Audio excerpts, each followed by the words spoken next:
Alright, so the bolt keeps spinning around. Not good. What do we do next? I'm going to show you.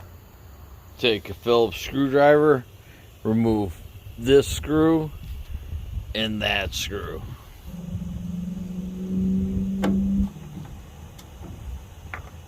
Removing the two screws will allow you to take your taillight lens out. Now that tail lens is out, we can clearly see what the problem is. The nut here is broke away from the body of the truck. Of course I used penetrating fluid on this. I got an 11/16.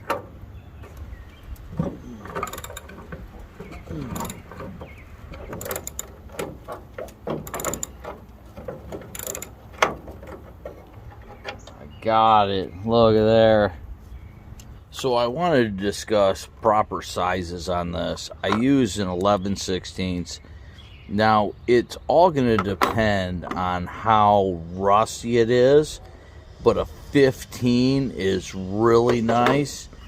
And if you're coming from this angle, a 19 is really nice. So I went ahead and I painted the hinges the same color as the truck. The spacer, I cleaned that up, painted that black. I used pour 15 on that. I also pour 15 along here. It was pretty rusty. Got all new bolts, washers for it. Painted them up too. So I'm going to show you how we're going to replace that one here. Alright, we get our spacer, our hinge, put them together. New washer, new bolt,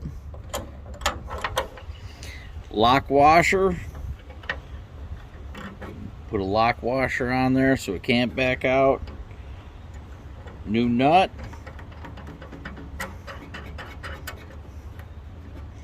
Tighten it down. Consider being a subscriber later.